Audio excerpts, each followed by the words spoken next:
Selamat siang dan sore semuanya. Hello everybody and thank you for joining us for Dekat-Dekat Jauh. On behalf of Santy Saptari Art Consulting and Asialink Arts at the University of Melbourne, I would like to welcome you to our final conversation of this series on Australia-Indonesia relations through the lens of visual arts. My name is Pippa Dixon and I'm the Director of Asialink Arts. And I would like to acknowledge the Boonwurrung and Wurundjeri peoples of the Kulin Nations in Naarm, where the University of Melbourne is located, as well as the Palawa and Pakana peoples in Lutruwita, Tasmania, where I'm working from today. I pay my respects to elders and leaders past, present and emerging, and to all First Nations peoples across the Asia Pacific where we work. First Nations people are some of the most resilient people in the world, and it is our great privilege to be here. So just some housekeeping today. We are recording this session.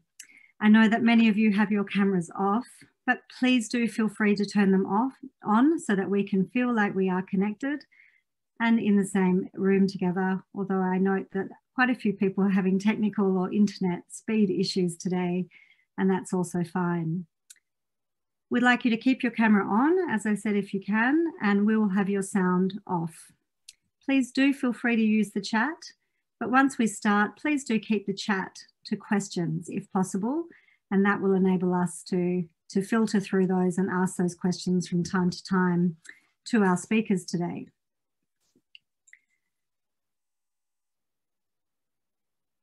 Dekat-Dekat Jauh is a four-part conversation series born from concerns that Santy Saptari and I started discussing in 2019 in relation to the level of shared knowledge of our respective visual arts and the broader visual arts ecology in which Australia and Indonesia operate.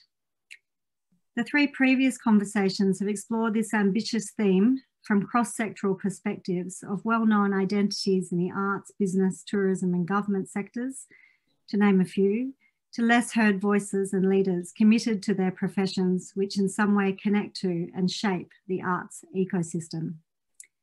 Dekat-Dekat Jauh builds on the great work of many individuals and institutions in Australia and Indonesia, aiming to contribute to thought leadership, new insights, stronger connections, and increased capability in our bilateral relations. Santy Saptari is going to commence the conversation today and introduce the speakers. So it's my pleasure to hand over to Santy. Thank you, Pippa.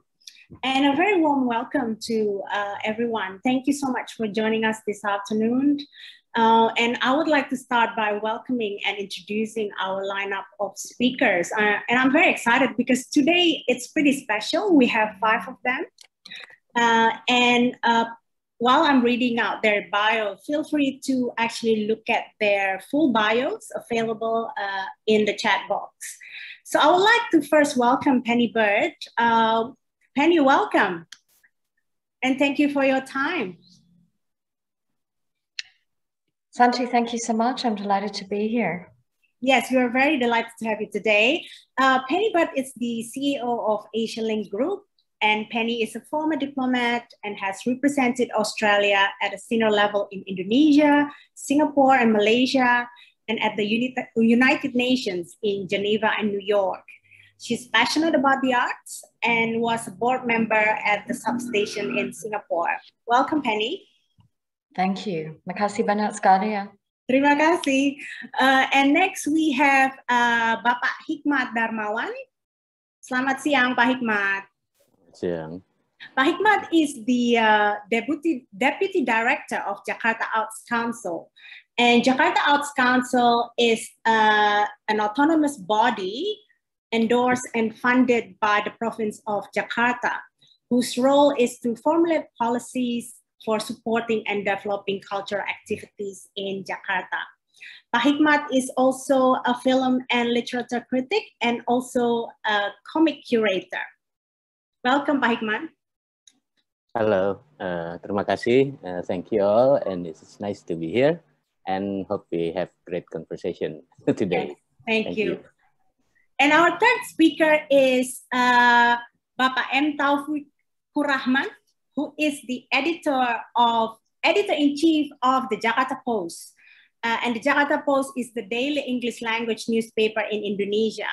And he was previously joined as a political reporter. Selamat siang, Pak Taufik. Selamat siang, Ibu Santi. Thank you for having me. Thank you for being here with us. And next, I would like to welcome Elena Williams or Ellie from Canberra. Apa kabar, Ellie? Baik, apa kabar? Baik, terima kasih.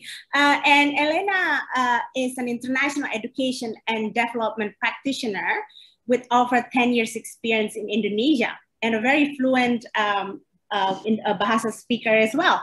And Elena is a board member with DFAT, Australia-Indonesia Institute currently, and also undertaking her doctoral studies at the Australian National University, examining the impact of study abroad programs on Australia-Indonesia relationship building and public diplomacy. Selamat datang, Elena. Terima kasih.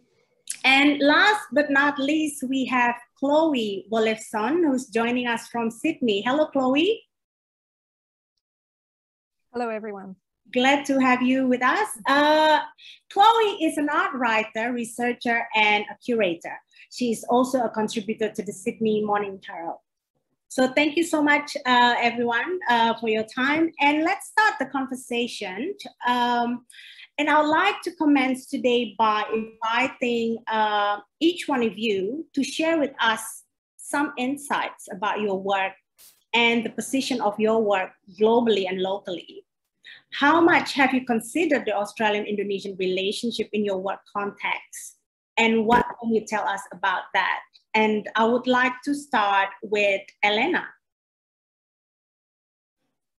Thank you for that, Ibu Santy. It's always a joy to go first. Hi, everybody. It's so lovely to see so many people here this afternoon, especially on a Saturday. So thank you all very much for giving up your time. Look, I think looking at the Australia-Indonesia relationship in the context of my work in particular, it's been a huge part of it. It's been very significant over the last sort of 10 to 15 years. Working in international education in particular, and with a lot of different youth groups between the Australia-Indonesia space, but also working with the UN and Oxfam and in development projects as well. There's been a real focus on developing people-to-people relationships between Australia and Indonesia.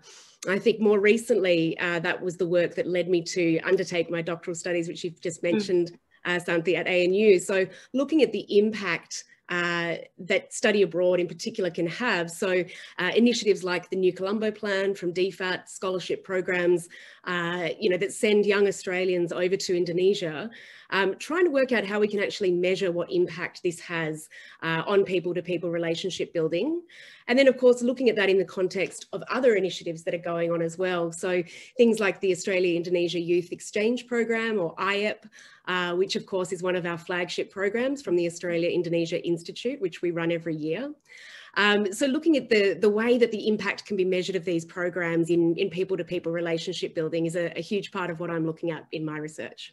Yes.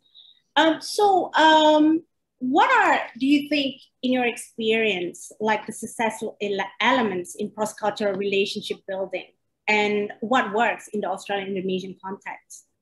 Yeah, look, I think when we start to consider what works, it's a really good question and something to really think through. Certainly from my experience in education and in working with youth groups, as I mentioned, one of the things I would say that definitely works is structured and ongoing immersion. So really well-structured immersive programs and projects that have a kind of a level of flexibility that, formal components in there, so studying on campus, undertaking internships, things like that, but then also the flexibility to let students actually have informal learning opportunities as well. So traveling while they're there as well, or getting to know their host families if they're staying with host families, but really being able to immerse themselves into another culture.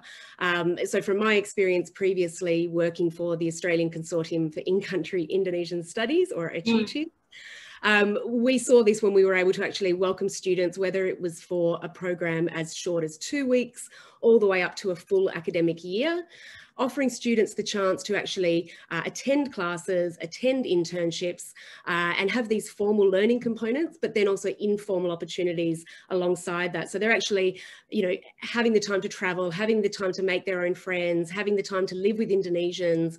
And we see this also in other sectors. So for example, you know, the Asialink arts residencies programs, where you'll have artists living in communities and they're able to make those own networks and make those communities as well, which is a really big part of that as well. But I think having something that is scaffolded and structured is really important, and it's actually it enables a transformation that is deeper than simply traveling somewhere. You've actually got an activity to peg that to, which I think is very important for learning and transformation to take place.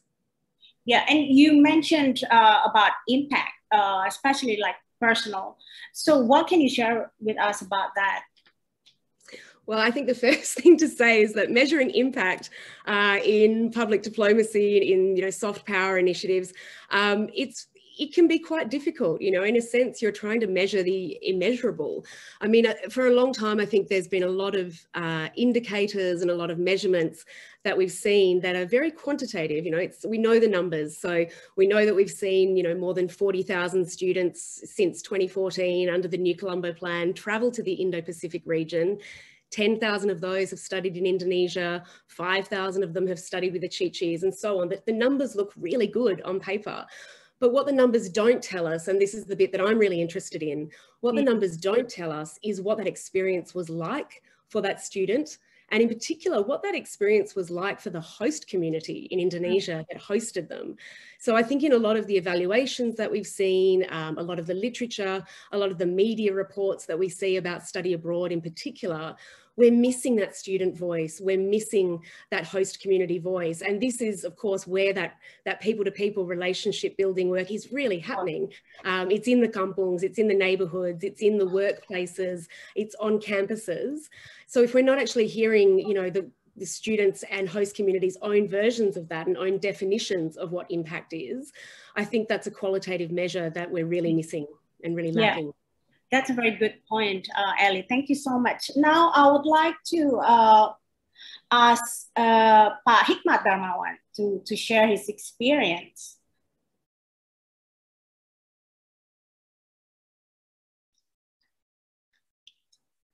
Sorry about that.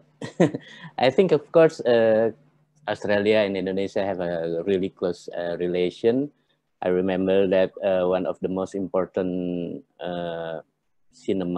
movie in the history of cinema of Indonesia was the documentary by Joris Evans, Indonesia Calling. It's about the nationalists and Indonesian people in Australia and how they respond to the announcement of the proclamation of Indonesian freedom.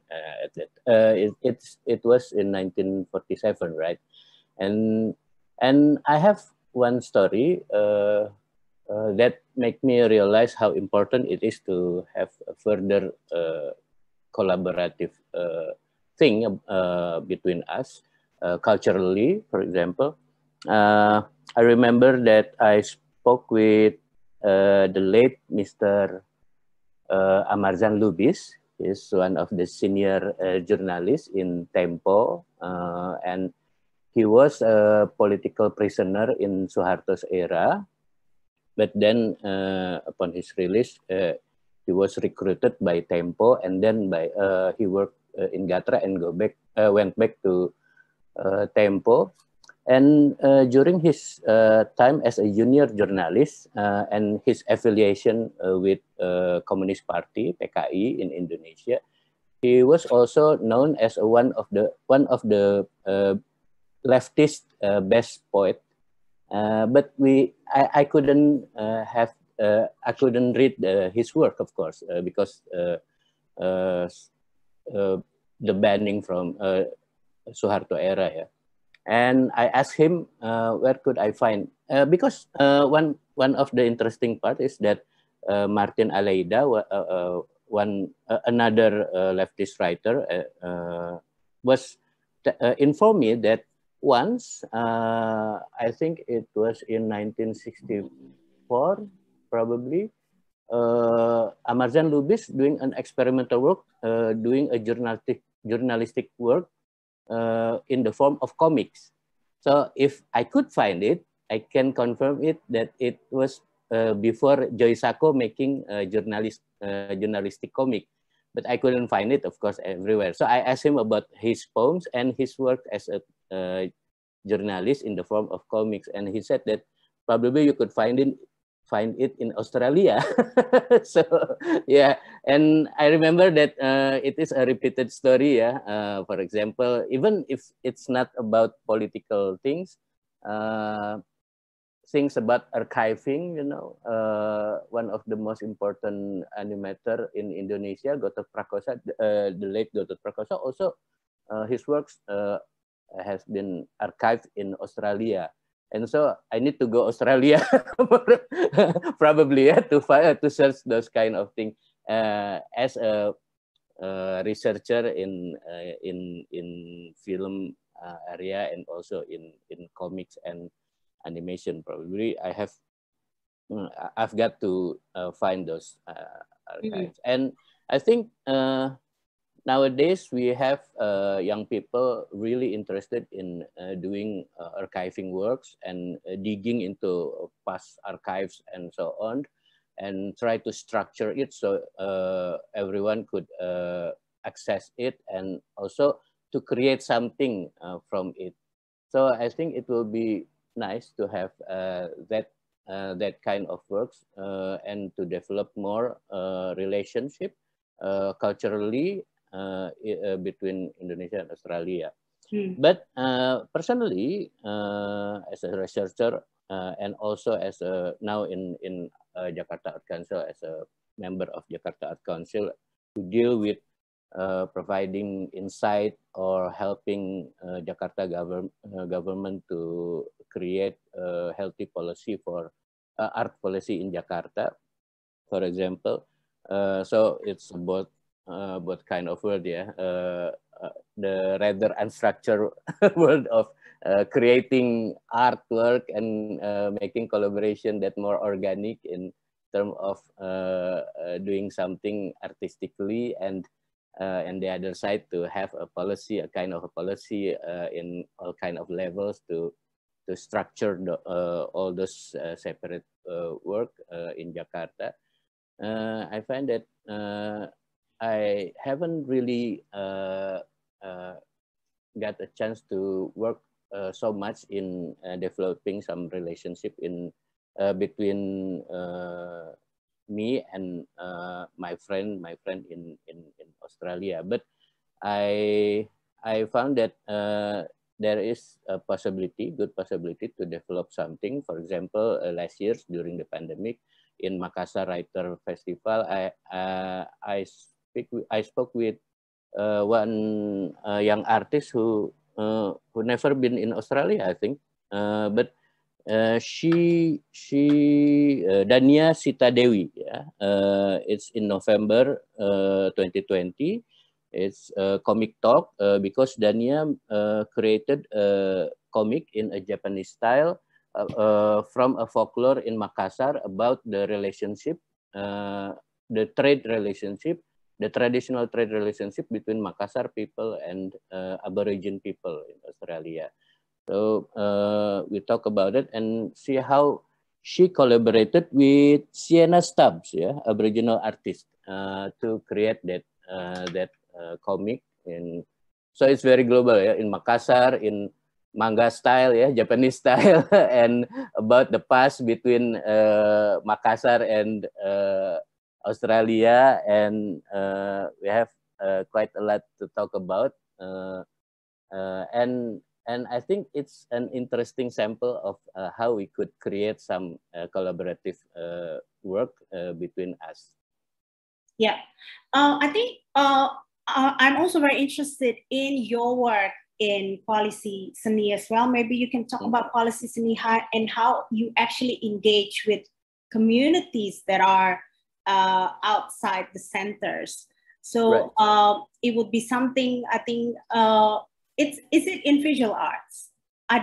No, it's about right. No, it's about so many different area of arts and more into the policy of art in Indonesia. So Indonesian Art Coalition or Koalisi Seni Indonesia is an organization that was developed probably in 2013 or 14, and I joined the group, the organization in 2015, at first as a as a deputy chief also, but then of course at the same time I was invited to join the Jakarta International Jakarta Art Council, so I have a double things to do, and now I continue in Jakarta Art Council, and informally I help Indonesian Art Coalition. So it's more about making a work on art policy in Indonesia, and one of the biggest work was to advocate, and actually it already happened in 2017, the law of Indonesian cultural advancement, ya, undang-undang pemajuan budaya. So it is quite revolutionary, I think, because previously for the last probably 10 years or more, the ideas of making such a law was basically to control the culture, the development of culture. Well, actually, the Indonesian Art Coalition advocating, and we had a close relationship with Hilmar Farid. At that time, he also the member of Indonesian Art Coalition, and at that time, before he was appointed as Directorate Jenderal, ya, Directorate Jenderal in untuk kebudayaan, ya, for cultural general director in cultural ministry of Indonesia. So the ideas of the law now is that instead of controlling, we try to advance the culture of Indonesia, and it is in the spirit of Undang-Undang 45, ya. So our constitution. So now we have a law that actually try to advance the cultural expression, the art expression, and even try to have naungan hukum, to have like umbrella for the law, the legal framework. The legal framework for example, for the cultural funding, yeah, art funding in Indonesia. Now it is at work, but of course the pandemic kind of stunt the the process, but it is there in the law. That we could actually have something more positive about culture, instead of years of frame of mind of controlling the influence from outside culture and so on. But now we can actually have something positive. Of course, that law in reality have to deal with other law that actually prohibited some degree of cultural expression in Indonesia. So it's still an ongoing process, and Indonesian Art Coalition still at work on that. Beside the work in cultural hotspot, creating cultural hotspot, and concentrating in the capacity building of artists in Indonesia to deal with the government issues and the government access for art funding. Okay, interesting. So a lot of navigating tensions between, yeah. All right. Thank you, Pa Hikmat. We will continue later on. And I would like to ask Penny to share with us some insight about your work and the position of your work globally and locally, and how much have you considered the Australian-Indonesian relationship in your work context? Thank you, Ibu Santy. That's a great question. So Asialink has actually been working to drive Australia's creative engagement with Asia for over 30 years. And Indonesia is actually one of our highest priority countries. So people always say to me, oh, Asialink, is that a think tank? Actually, the easiest way to explain what we do is we're a do tank. I like that, do tank, yes. Yeah, we try and forge closer relationships between Australia and the countries in our region by doing three really important things. Number one is building insight or understanding, knowledge, and awareness. That's exactly what we're doing today. The second thing that we do is building capability. So the why, then the how do you show up? So things like intercultural capability. And then the third thing that we do is connections. So bringing together institutions and people, and we do that in many, many different ways. Asialink has programs in 4 areas. In arts, which is what we're doing today, but I'm going to talk more about that in a minute.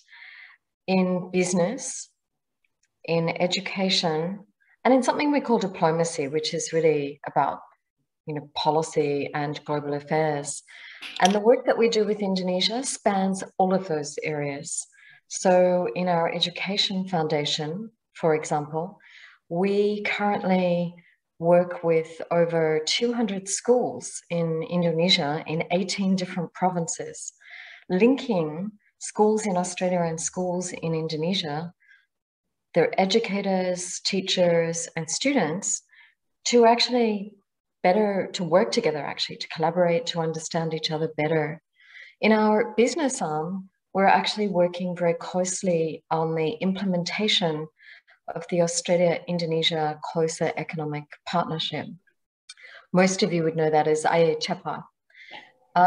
Working directly with business, trying to explain the opportunities in Indonesia, particularly under that new trade agreement, and how Australian business can work more closely with their counterparts to kind of deepen the economic relationship. In the area of diplomacy, we have very frequent dialogues between Australia and Indonesia at ministerial level and with others. And of course, in the arts, as Elena mentioned earlier, we have a long history of supporting Australians to go to go to Indonesia and experience the arts and culture sector. And our very contemporary focus is actually on building collaboration and exchange. So bringing people in the arts sector and in creative industries and cultural industries together to co-create, actually, new works, new insights, and to have this kind of dialogue. So I have to say we're very fortunate. We work on Indonesia and with Indonesia in so many incredibly important ways every day. Yes, yes. Thank you, Elena. Thank you, Penny. And I would like to touch on, I remember this is really based on some of our past conversation. This issue come up again about outdated ideas that we have between the two countries. And I think one way of having a better connection with each other is actually to eliminate those outdated ideas. And you mentioned about one of the key pillars that you do in Asialink is actually building intercultural capabilities. And what kind of capabilities do you think we need to build on to better engage with each other? And how do you measure? Like, what's the measurement? Santy, great question. You're big on the data and the measurement. It's good to push on that question. Let me give a really small example of building intercultural capability. For example, the work that we do between schools. So one thing that is really vital for intercultural capability is actually just connecting in the first place. The second thing is actually developing what we call that global mindset, the idea and appreciation that somebody else's culture is fundamentally different to yours. And the third thing beyond the mindset is actually having that experience. So sharing our mutual experiences in ways that give openings into our culture. Let me give one concrete example. Australia and ASEAN held a virtual, one of the benefits actually of this very challenging time for all of us, a virtual youth forum with Australia, Indonesia, Thailand, and Singapore, which was focused on students, secondary school students, sharing their experience of the digital economy. And quite frankly, the Australian students, they were great. They were really passionate. They'd gone away and they'd researched Indonesia, but they had no understanding of just how incredibly sophisticated Indonesia is in the digital economy. And watching these young people come together in a forum like this and talking to each other about how they were actually engaging digitally, what they were doing with regard to their schoolwork, how they were actually connecting on issues, how they interacted in e-commerce platforms.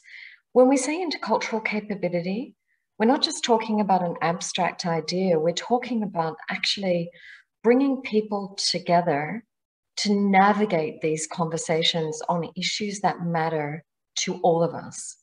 Yeah. Your question about measurement, how do we measure it? I'm going to share some sad data because I think a really important part of our collaboration is actually about language. And for Australians like myself and Elena, and many actually on this call, I can see so many friends here today. We have lived and worked in Indonesia.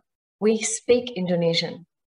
And studying Indonesian is a deep mark of our respect and commitment to Indonesia and to your culture, because through language, you get such a fundamentally different level of insight and connection with people that really, really matters. But in Australia, our data and our most recent research by our Education Foundation shows that, in fact, Indonesian language learning is at the lowest level since 1972. I was born then, but only just. That is terrible. And for any policymakers who are on this call and any educationalists, I think for us to refocus on language capability is really important in taking forward anything that we want to do, including in the arts and culture sector. I'm just going to stop there, Santy. Yeah, no, thank you so much, Penny. And I'd like to mention ISCPA as well, that you brought up a bit. I think, so ISCPA is basically Indonesia-Australia Comprehensive Economic Partnership Agreement that was finally signed in February 2020. And I think it was a very important I think, change in the relationship between the two countries.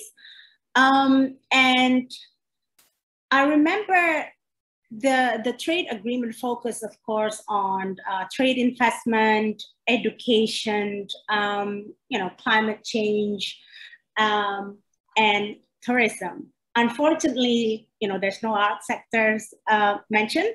But how do you think we can capitalize on this? Because one of this, I think this question is also related to Ellie, because under that agreement, Monash University can be one of the first foreign universities to be established in Indonesia. And then, we talk about language just now. So again, Penny, how do you think we can capitalize on the ISCPA? So I'll make three really quick points. First of all, the commitment of our two governments to have both a comprehensive strategic partnership and a comprehensive economic partnership actually says to each other, this relationship is important, and we are committed to building that. And at the time of the conclusion or the signing of the Economic Partnership Agreement, IHEPA, Bapak President actually visited Australia. Yes. And that was an incredibly strong signal to both countries of the importance of the relationship. I had the honor of being in the Parliament in Australia when he gave an incredibly moving address about the need for us to strengthen our collaboration. So I think, first of all, our economic partnership is an expression of the importance of both governments attached to this relationship. The second thing is that while it might be disappointing that arts, culture, and creative industries have not been a priority sector in the agreement, the agreement actually has several provisions that are very relevant for the arts and culture sector. And those include a reciprocal skills exchange, which actually allows, when we have, of course, reopened borders and moved past this very challenging time with COVID, but actually it provides for people with tertiary degrees to get up to 6 months work experience in each other's countries. And I think actually one of the issues here is the arts and culture sector don't look at the economic agreements, the trade agreements, and say, how are we going to use this? That to me is really interesting, the skills exchange. The second thing that is under there is a new $40 million 5-year cooperation program. And under that, there is a new vocational skills training initiative, which is expected to cover the creative economy. And so that is fantastic. The words creative economy are actually in the IHEPA. Yes. Yeah. So I think my third point here is the will is there, the opening is there, including particularly in skills exchange, which is what we're talking about here. Yes. Capability, reciprocity, traveling to each other's countries and experiencing. So I'm very optimistic that IHEPA can help facilitate some of those new connections, Ibu Santy. Okay, that sounds really good. Thank you so much, Penny, for sharing. Welcome. And yes, and I'd like to move on to Pak Taufiq. Pak Taufiq, if you can share with us some insight about your work and the position of your work globally and locally, and how much have you considered the Australia-Indonesia relationship in your work context, please? All right, thank you, Bu Santy, and thank you for inviting me for this seminar, joining the STEAM panel. I'm just going to talk about, from my perspective as sort of an observer, as a journalist working. The Jakarta Post considers itself as sort of a regional newspaper, although we're sort of a national newspaper in Jakarta or Indonesia. But we closely watch what is happening in the region, and I think Australia naturally comes to our view easily. And I think the practice for us in the newsroom is we tend to focus on crisis, on major developments. And I think if we see something bad happen in Australia, I think we see them with sort of a feeling of schadenfreude, like when this may not be politically correct, but for instance, when you have the massive bushfire, and then we can feel superior, like, okay, this just doesn't happen in Indonesia. Okay, Australia, you also have that too.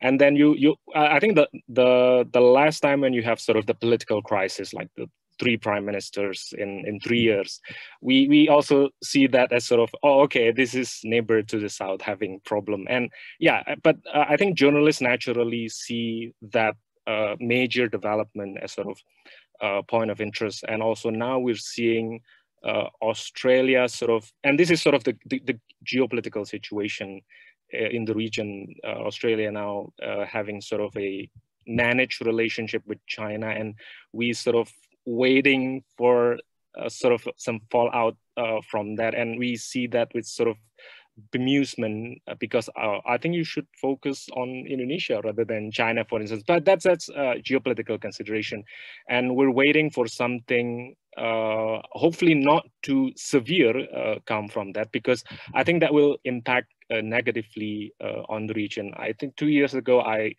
saw this BBC interview with the Singaporean Prime Minister, Lee Hsien Loong, predicting that something bad could happen with China. And I think all of us in the region, and particularly Australia and Indonesia, will sort of have a difficult position when it comes. Well, hopefully it doesn't happen, but this is something that we watch closely in the newsroom. And I think some of the panelists have mentioned about, but basically we in the newsroom consider this relationship of Indonesia and Australia is sort of traveling, but not really arriving, because there is just so much potential with Indonesia and Australia.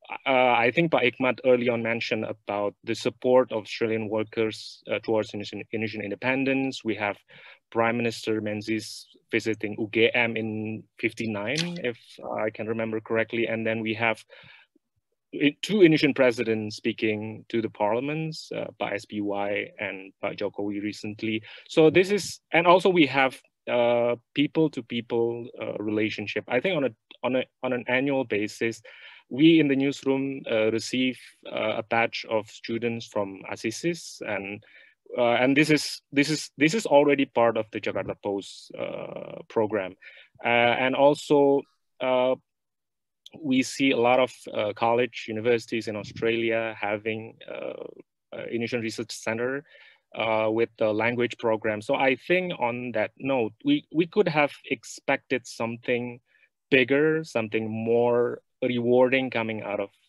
the relationship. We have all the modalities, but and I think some of the panelists earlier mentioned about the SEPA, but the truth is, I think Indonesia is still like the number 13 in terms of trade partner, and the trade volume is not really that.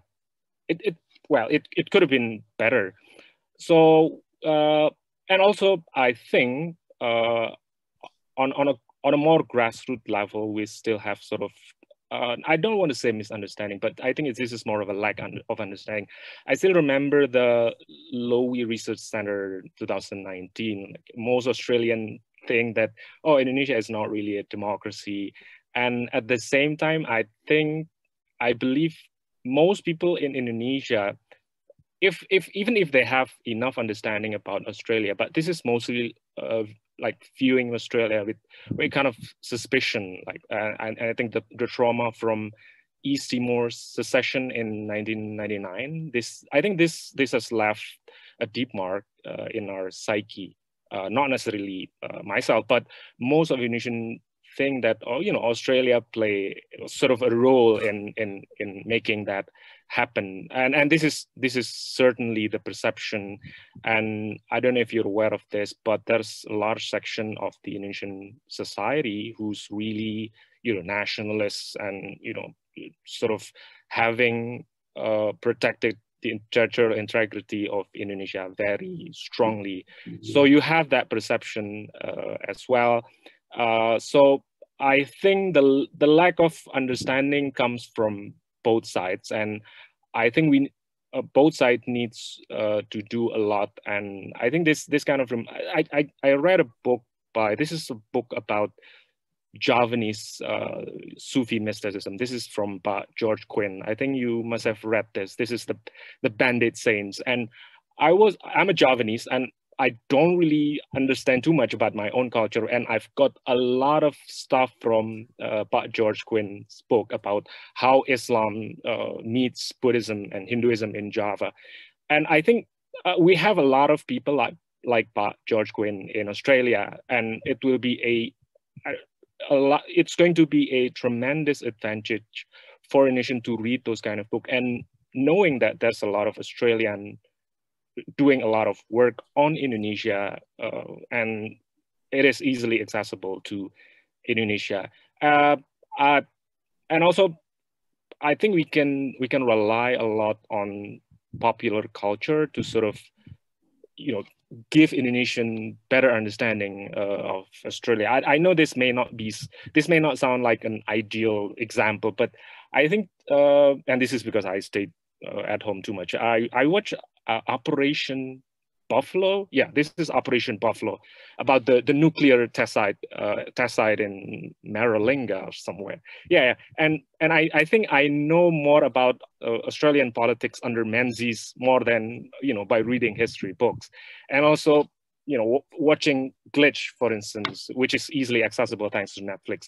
But I think that's kind of sort of the cultural exchange that we need to see more coming from Australia. So, and because I think we all agree that the powerful impact of pop culture, and probably the easier dissemination of works from George Quinn and any other Indonesianist from Australia. So yeah, I think that's sort of my initial impression about the relationship between the two countries. Yeah. Thank you, Pak Taufiq. Very, very interesting issues there.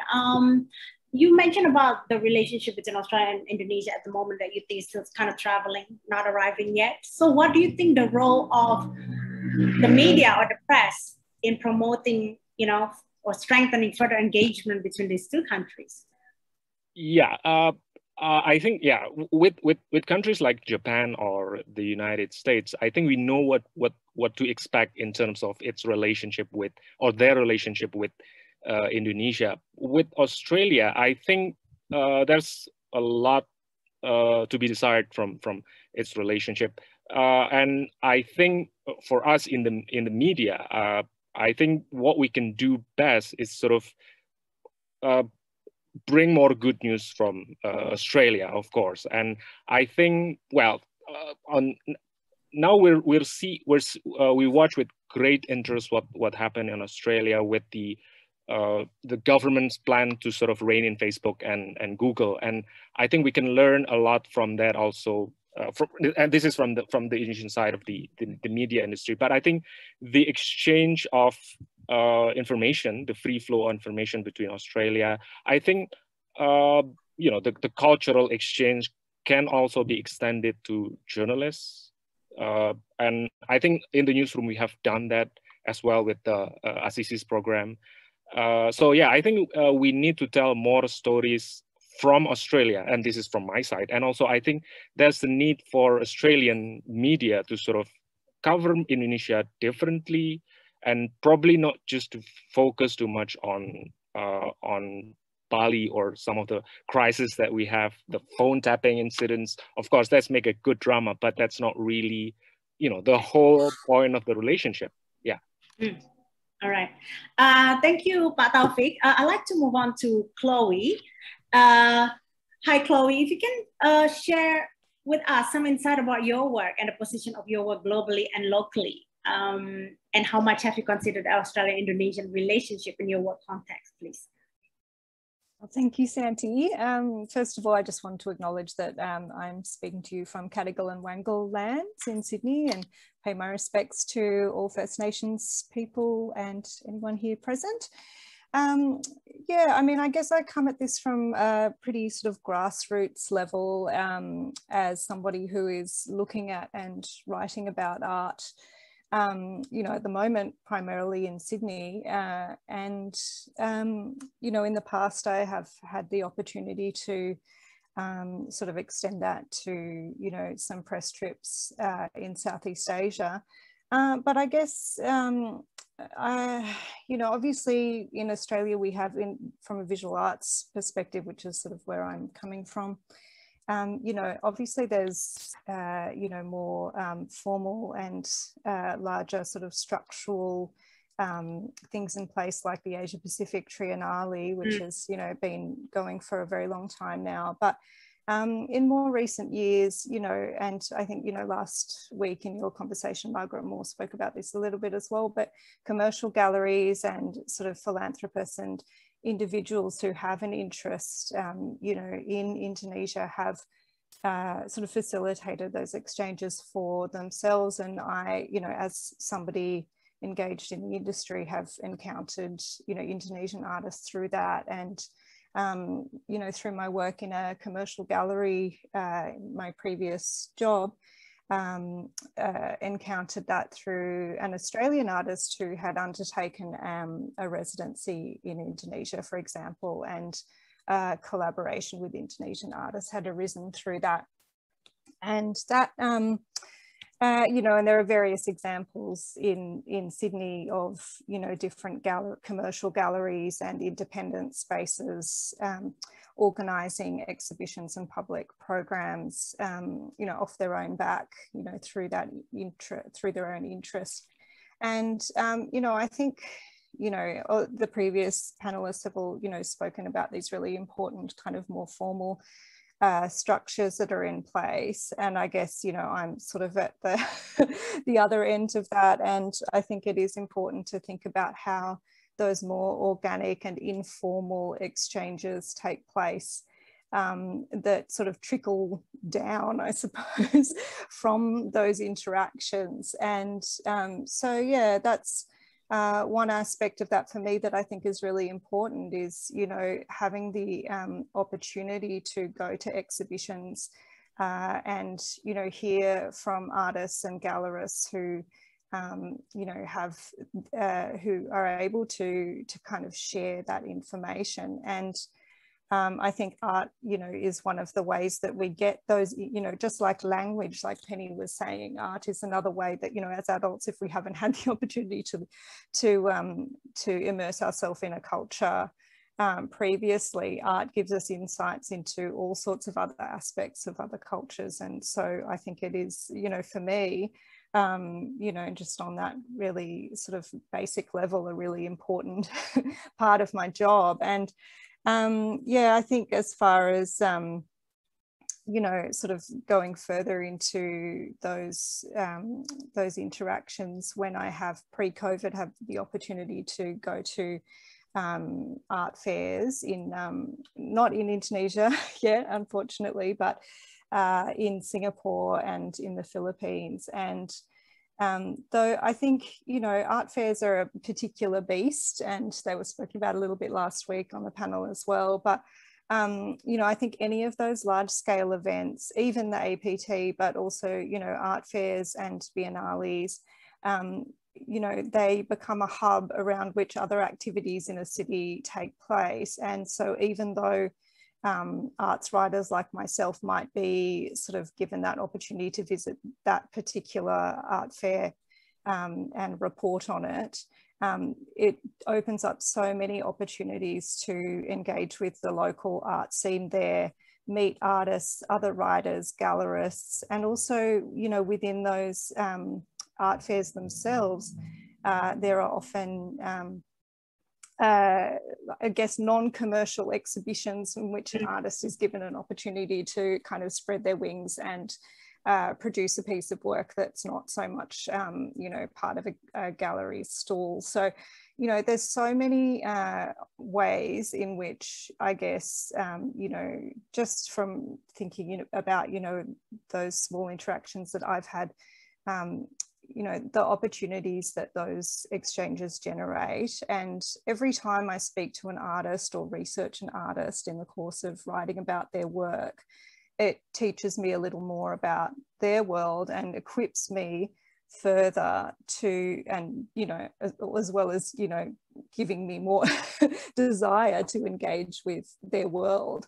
And so, yeah, I guess for me, I'm really interested in the possibilities there. You know, of course, COVID, you know, puts a dampener on, you know, the idea of travel. But I think, you know, even I've written, you know, many exhibition essays for artists over the course of COVID. And, you know, we haven't necessarily been able to do studio visits and things like that. But just the, you know, the opportunity is still there to have conversations and to learn about each other's practices. And yeah, I think there's definitely, you know, so much that can be generated through that. So yeah, and I guess that's speaking about it as well from the point of, arts writing, you know, in the context of arts specific publications. And then, you know, I have a little bit of experience as well writing for a newspaper. So yeah, but Taufiq also sort of covered that. So yeah. Yes. No, thank you, Chloe. I think this issue of I think access to information and knowledge, especially in visual art, have come up in our past conversation again and again. So it's very, very crucial. I think we have a lot of questions already, and I would like to actually pass on to hand it over to Pipa to ask more questions to our panelists. Thank you so much, everyone. Thanks so much, Santy. Wow. We have flown through this session so far. We're going to bring back all the panelists into one group. I do recommend that if you're in the audience to use speaker view. Thank you so much for sharing. That were very interesting backgrounds and contributions to the conversation. Have I got everybody? Yes. I'm interested, I'm going to pass to some questions in a moment. We've had quite a number from the audience. But before we do that, I think there's been some very interesting comments arising around the organic versus a more structured approach. And I'm trying to, I guess, understand what some of the similarities and differences are between Australia and Indonesia in terms of how we work, how we set policy, and how we engage more broadly. And of course, in this COVID, I'm not going to say post-COVID, because we're very sorry to hear the situation in Indonesia at the moment. And we hope that all of you here today are feeling safe and well. But we do acknowledge that it has had an enormous impact there. So the ways that we are working are very different. In some respects, we're connecting more fluidly like this and being more inclusive like this. But in other ways, I'm wondering how it might have changed the relationships and the ability to connect and communicate. So focusing on this sort of more organic structure versus a structured one, Hikmat, you were describing to me cross-cultural projects that you're doing in Indonesia, from Jakarta out to Sulawesi. I would like to hear more about this, and you're building on as well Pak Taufiq's comments about the importance of cross-cultural understanding. So with COVID, are we becoming more hyper-local in our focus rather than international? Would you like to comment on that? Yeah, me first, yeah, probably. Yes, please. Yeah, I think it is interesting that I've just realized hearing from Taufiq presentation earlier, that I think one of the problem of Indonesia and Australia is that we both looking toward America and China, not toward each other more. So I think that's how we define our relationship. We measure ourselves and our relationship in as a part of the global theater that have a center in America or China. So, for example, in creative industry, many of our young directors, for example, dream about making it in America or Europe. Not really looking forward to make something with Australian people or Australian audience or Australian creators. And that's why it is interesting that it was really interesting for me to have a chat in 2019 with one of the Australian artists, comic artist actually, who recently just completed his doctoral thesis in the form of comics, Bruce Muttard. And in 2019, we met in UK, of all places, and he said about the ideas of making a comic festival or comic art conference between the artists in Asia Pacific or in Pacific area. So it will be interesting to have all kind of artists from not only from Jakarta and Sydney or Melbourne, but also artists, comic artists in Makassar, for example, in Lombok. There is a little but interesting development there in Palu, and also with Papua, with Timor, with all of the artists, and just gather together or gathering our works together, and have a collaborative program, collaborative exhibition, for example, in one platform.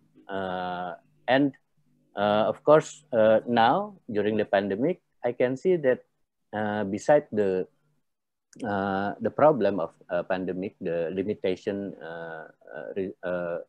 resulted by the pandemic, we have also seen the opportunity to have more communication with each other because of the digital platform that we use today. And so, of course, the experience, the artistic experience of visiting the virtual exhibition, for example, is not really as good as visiting the physical exhibition, but we have the opportunity to introduce the works and the knowledge about our creative output together in this digital platform. So I think there is an opportunity there to work toward a more organic collaborative program, and it is also what I'm doing now during the pandemic, to say hi, to say hello to the artists that or the art workers in outside Jakarta, outside Java, in Riau, in the jungle. Actually, we were having some collaborative program before the pandemic, and I have to visit the place in the jungle, 5 hours from the capital city of Riau, 2 hours on car, and 3 hours on boat. And we have in Indonesian Art Coalition, we have a program called Cultural Hotspot, and that's one of the project in Rimbang Baling jungle. And we have an artist from comic artist, mural artist, music artist from Jakarta, from Bogor, from Yogyakarta, and we brought them to the jungle and work together with the indigenous people in there to have something together in their village. And after that, the artists from Jakarta, for example, making comic, for example, Sheila Roswita making comic about that journey, that travel, that experience, and introduce us to the strange world for Jakartan people, you know, of the jungle in Riau. And so we did a lot of that before the pandemic, but we could focus on the communication side of that collaborative work, organic collaborative work between islands in Indonesia, and why not between 2 countries or more, two or more countries. As long as the idea is as long as we could look each other more instead of, you know, focusing on our dream on making it in America or in in China and so on. So I think that's one of the first steps that we could develop organically, and then we could structure it. I believe that we could do both, but I believe that we have to begin with the more organic approach about this collaborative opportunity. Thank you. It really sounds to me that you are, in the true sense of the word, facilitating. Not controlling, but facilitating and enabling organic interactions, which I think is, you know, a very special way of working, actually. Ellie, can I ask you to respond or add some views of your own there? Yeah, look, I think this is a really, really interesting topic to be looking at, and quite timely, obviously, given the pandemic. And, you know, I talked earlier about the importance of immersive experiences and getting to know each other by sort of going there. COVID has certainly challenged that notion of going there and how we get to know each other when we can't travel, you know, when we can't have these sort of structured experiences, but then the informal sideline experiences that they also facilitate. So one of the things that I think has been really, you know, fascinating but really rewarding to watch over the summer just gone has been, you know, Taufiq, you mentioned earlier the summer Chi-Chi's interns that would normally go into the Jakarta Post. You know, this year we saw all of the Chi-Chi's study programs over, you know, December to February, from 2-week study programs in language learning to 6-week internships in journalism and business and agriculture, and a public health study tour as well. We saw these actually run virtually for the first time. So this was, you know, this was a huge feat. I think there were a lot of people who may have been a little skeptical at the beginning. You know, how do you actually run a study abroad program if it's online? But what we actually saw in doing this was it was building this kind of, you know, what Penny described earlier, the intercultural capability, but also the technical know-how, which is just as important. So this was a really organic way of responding, I think, to what happened through something that's normally a very formal program, very structured.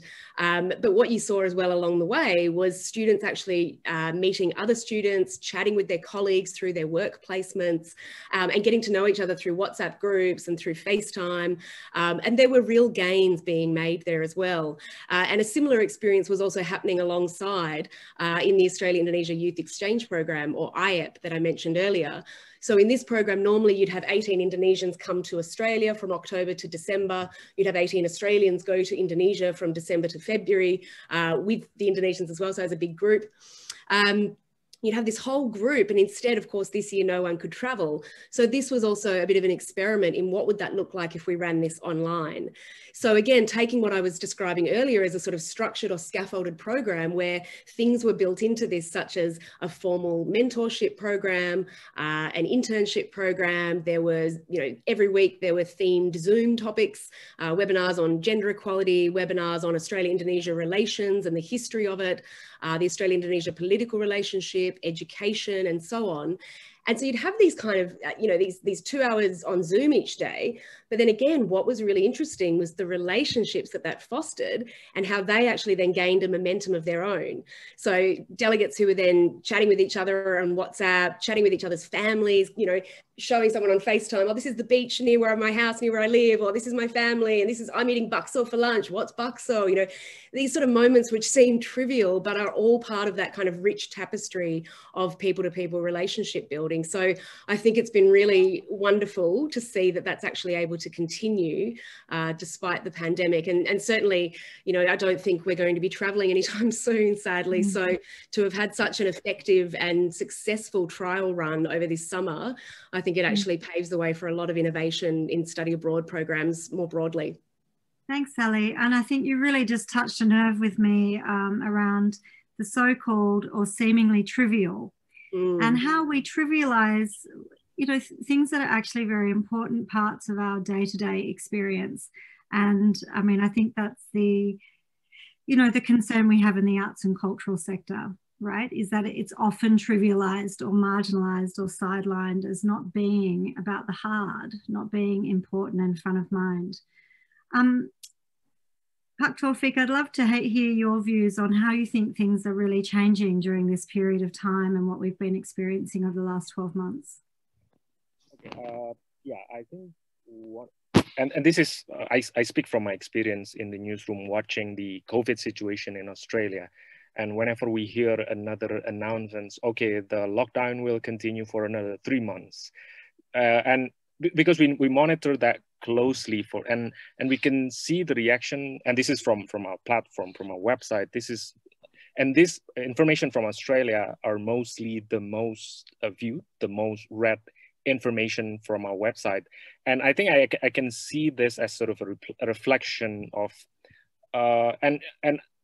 I think it is safe to say that there's a large section of Indonesian mothers and fathers who expect to send their kids this year to Australia, and they're anxiously waiting for when the border will reopen, and they follow this closely. And okay, another 6 months, another year of Zoom class session. So yeah, it's challenging, and I think the direct people-to-people context, I think this is irreversible. And I think the experience from ASIS is we have a tradition at the post when the internship is over, we bring all the participants to, because next to the Jakarta Post office, there's a Rumah Makan Padang. This is a Padang restaurant. And we always bring them to Rumah Makan Padang to have Padang food, and where, when we have conversation about what are their experience, or are they, commenting on the what food they have. And I think most of them said that this is the most valuable experience, having to be in Jakarta, especially in Jakarta. This is like a really special experience for them. Whenever I ask them, what is your impression on your stay in Jakarta, because this is really an alien place to them, and they have a tremendous amount of experience being in Jakarta. So I think and I believe this is also what parents in Indonesia are expecting to have their kids when they are in Australia as well, because I believe a large section of Indonesian society, some of them are really, I have to say, westernized, and they look to Australia as sort of the incarnation of this entity, and this is very proximate. This is in its proximity. So I think this is what Indonesian parents can get, like the closest to the Western culture. So I think if we can keep that interaction freely, and I suppose this is going to be post-COVID, so, and we can go back to sort of the normal situation, I think it's something we can look forward to. Yeah, the sooner the better. Thank you very much.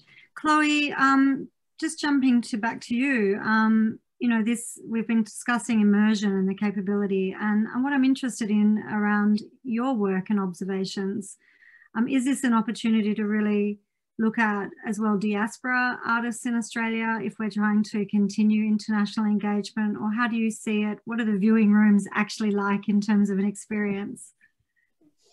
Yeah, I mean, I think, there's, of course, it's not ideal, viewing things that are intended for an in-person experience in a viewing room. But, like any exhibition or experience, it creates an opportunity to sort of generate conversations. I think, in terms of diaspora engagement, the museums have a really important role to play there. And they've started to do that in terms of activating their existing collections, and also looking to diversify their collections to sort of, I guess, better reflect the makeup of the, various, multitudes of diasporas we have in Australia. And, those things have changed over time, those collections, based on, museum directors, curators, various interests, all of those things. So I guess, it's an opportunity, there's always an opportunity for audiences to really, I guess, challenge those institutions to, and hold them to account so that their collections do better reflect what's around them.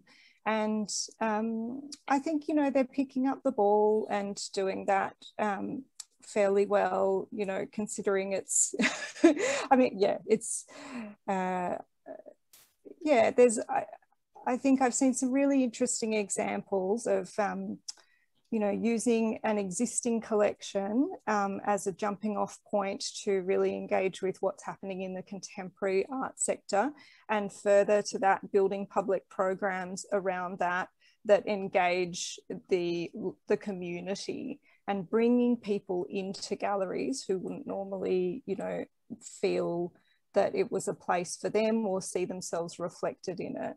And yeah, I think that is that's one really important role that museums have in our society. And they're a formal institution, and they do they're funded by taxpayers.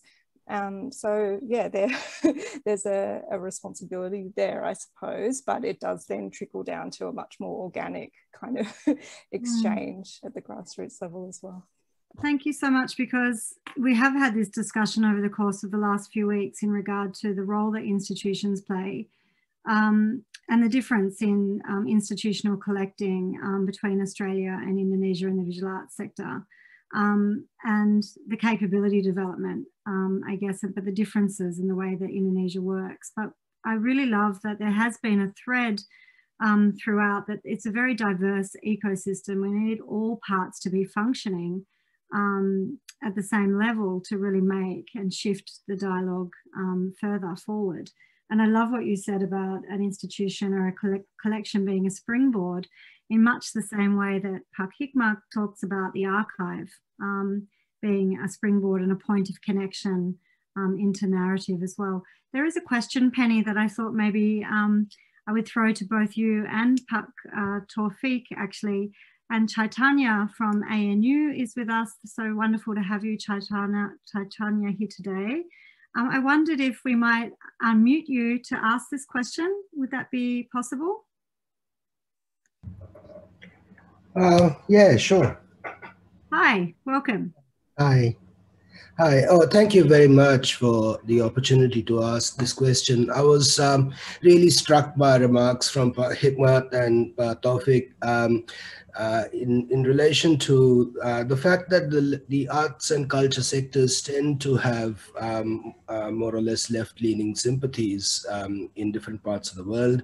Australia and Indonesia are also part of this situation. And there's a particular history around 1965-66 with the persecution of the left, and Australia's role during the Cold War, and the complicity, I suppose, that Australia has in standing by while tremendous genocidal violence takes place in Indonesia. So I'm wondering whether there's actually a longer history to a sense of unease that stretches back perhaps all the way to Bandung. Thanks, Chaitanya. Taufiq, would you like to respond first and then Penny?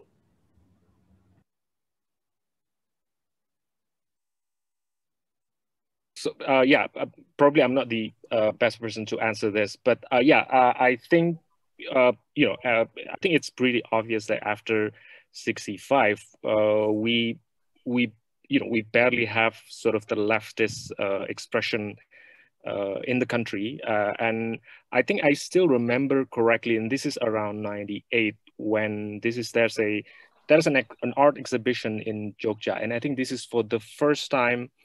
There's a permission granted to a sort of formerly leftist artist, and it was a huge deal in 98. And I think this is sort of a description of the length to which the leftist expression has been suppressed in Indonesia. And pasca reformasi, after reformasi, this sort of now it's coming back to the center stage. So yeah, and of course, as part of the Cold War theater, I think Australia sort of have to take side in this. So I believe some of the things that you have mentioned could be true, because yeah, this is sort of the consequences of the Cold War. But I think that's kind of a real sentiment. I don't know if Pike might want to add something to that. Yeah. Penny, would you like to jump in and then maybe Hikmat? Yeah. Sure, Pippa. I think it's a really excellent question, and I feel as though to do it justice, I probably need, 2 hours rather than 2 minutes, to be frank. But I think first of all, it's a really powerful question, because so few people on either side, to be honest, have a deep understanding and granular insight into these periods of history, and into the impact on the bilateral relationship between Australia and Indonesia of these moments in each other's history. So I would say the first thing I would like to say is actually holding up some of these moments to scrutiny and asking about their impact on the relationship, which I would agree with Pat Taufiq, feels like it's on a journey but has not yet arrived, despite all the effort that has been put in at the government-to-government level. Beginning to understand and better analyze some of the history there is going to help us on the journey. Secondly, I would say one of the fundamental differences, and again, something that many Australians don't understand, is Indonesia's stance as generally as a non-aligned country. It's been very different to Australia's stance, which has long been as part of the Western Alliance and very much so in an alliance relationship with the United States. And that has obviously been a key dynamic. While, you know, it's not a barrier to bilateral cooperation, very important to understand that that means we have very different drivers in our foreign and security and sometimes economic policy. The third point I would make is for all the points at which our relationship has been strained, perhaps by those political differences, there have been moments that we've come together really powerfully in collaboration, which kind of give maybe a different depth to the relationship, and I think a cyclical sense to the relationship. So, you know, the coming together that Bapak President Pak Jokowi talked about in his speech in the Australian Parliament, you know, basically Australia was there following the tsunami in trying to help support Indonesia. Indonesia was actually helping support Australia in some profoundly valuable ways at the time of the bushfires. So for all the points of tension that we might have because of those differences, there are also some incredibly inspiring points at which we've come together in collaboration over the history of our bilateral relationship. So I'll just stop there. Thanks, Pippa, and thanks for a brilliant question. Pak Hikmat, did you want to respond as well? And I'm going to say we have very limited time left, so a short response, please. I try to be fast. Yeah, I agree with Penny. Of course, there are some tension, and I remember all about the tension. In particular, for example, early 2000, there was a tension about how Australian sent the movie about Balibo and how Indonesian government at that time react on it. But at the same time, we see that the young people, the audience, the communities of creators accept that movies and accept the possibility, the opportunities to talk about that issues, the taboo issues in Indonesian politics. So I think I want to highlight in this limited time the strategic position of the collective artists and writers that have a leftist leaning in Indonesia, for example, to have a more freedom to interact and interact more freely with Australian artists, fellow Australian artists, independent and underground artists. For example, the punk artist, I don't remember where, Atong, already developed in 1990s the punk comics and was distributed into the punk shop in Australia also. So that kind of thing will be a strategic initiation for the more structured collaboration between Indonesian art communities and artists and Australian art communities and artists. And also in movies, we can see, because as I said earlier, the industry, the directors, the movie maker that have a dream to make it big in Hollywood doesn't really look forward to making something with Australian creators. But the communities, the independent directors could always have that opportunity to and excited about the possibility of creating a network with Australian. For example, one of the senior independent artists, Gary Nugroho, always have a collaborative work with Australian artist community. So the younger people in the collective and the more informal community, usually in opposition with the mainstream or with the state, could always have a more free approach to these opportunities between us. Thank you so much. I note that we've had some very interesting comments, and we will be saving and sharing these through this report writing process I mentioned. We're actually out of time, so I'm going to ask if we had 20 seconds each for one thing that you might take away from this, or that we could explore in a deeper regard in terms of transferring this knowledge to the arts and cultural sector to build stronger bridges between Australia and Indonesia. What would that one thing be? 20 seconds, Chloe, I know you've got some great ideas.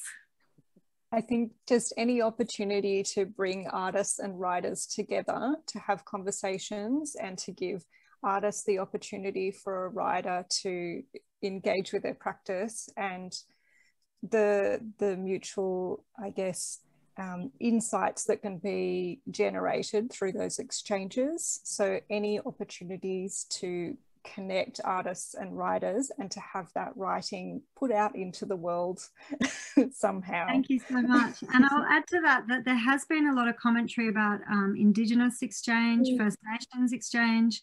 This is really very interesting. So maybe there's a potential to explore that concept too, Chloe. Thank you so much. Penny? I might be on mute. Unmute before you open your mouth. My really quick observation as a former diplomat and government official is, quite frankly, keeping on with our efforts to elevate arts and culture as being a key part of the relationship, with policymakers, so that they understand that funding arts and culture, privileging arts and culture, and really deepening those people-to-people connections is what can build a highly effective, far deeper and far richer relationship. And to Pat Taufik's point, move us along in the journey. So that would be, my point. Let's just keep the agenda right up there and help policymakers and governments recognize how valuable collaboration is in arts and culture. Wonderful. Thanks, Penny. Hikmat? Yeah, I think what we do here with this digital platform could serve as a document also that would have a strategic value in the future for our shared knowledge and even art performance, documenting art performance. For example, now many of the government events have to change into the digital platform, and it could serve as a wide variety of art documentation in Indonesia, Indonesian art document in the form of visual or digital platform. And it could serve as a base for our future collaborative strategic program in art and culture. Great idea. Thank you so much. And it builds on some concepts that have been discussed in the previous session. So that's perfect. Thank you. Taufiq? Oh, okay. I'm a big believer on pop culture. So, well, we can expect more of an export from Australia in terms of pop culture. I know from experience, a lot of indie musicians from Australia is big in Jakarta. So I think you should, send more, you should do more to sort of send that cultural product, pop culture. I think we can start with the fine art later, but you can start with the pop culture. This is the easiest to disseminate first. So yeah, looking forward to hear more Tame Impala or more Glitch on Netflix. Thank you. And that builds on some very good comments from Diane in the chat around K-pop and the strength of that. And we all know their power. And Ellie, last but not least. Thank you. I would just go back to, I think, telling stories of achievement and telling stories that highlight what's going on in the relationship that people otherwise wouldn't know about. So you touched on something before as well, Pippa, you know, which also kind of bugs me, that people, there's this misconception, I think, that soft power or public diplomacy, people-to-people relationship is the tokenistic sort of approach. It's the easy option. And I would agree with Penny that I think we need to actually spotlight this work and celebrate it. You know, this is, you know, it takes work to build these relationships, and it takes consistent, dedicated sort of persistence from a bunch of people who genuinely want to make a difference. So I would say to, you know, to echo Taufik's comments before as well, getting these messages out into the media, into the mainstream media, is a big part of that. Seeing some positive news about Australia-Indonesia relationships, that's always a nice story to see. But celebrating those achievements, I think, while we can't travel, amplifying those messages through social media, using your diaspora and using your alumni and champion networks, I think is a really key way forward. Thank you so much. It really does paint a very powerful picture, especially when we have incredible leaders like yourselves. All of you in different ways are really helping to influence and shape this relationship in a very positive way. And I feel very optimistic actually right now, based on everything that you've shared and all the participation and commitment of our audience today who have stayed with us the whole time. Thank you so very much. I'm going to hand to Santy to wrap up. Please don't go, just a minute or two. Thank you, Santy. Thank you, Pippa. And, you know, on behalf of Santy Saptari Consulting and Asialink Art, thank you so much for taking the time to join our last conversation today. It's been such a great journey. It's been fun to organize all these conversations, and thank you to all the speakers for sharing your knowledge and experiences and bringing such an insightful and joyful conversation. I think that's important. And thank you for all of you who have been very, very committed in participating in this series. We will compile the key findings from all the different conversations and publish a report. So stay tuned for that. And we will also be publishing the recording of the 4 conversations. So before we go, we like to do a photo session. This is one of our favorite parts in Indonesia. So my colleague, Dana, can you help us to count? Yeah. If we all switch to gallery view, and if you're around, please turn on your camera. Hi, everyone. It's so nice to see you. Okay, I will count 1, 2, 3, and then I will capture the picture, okay? 1, 2, 3. One more.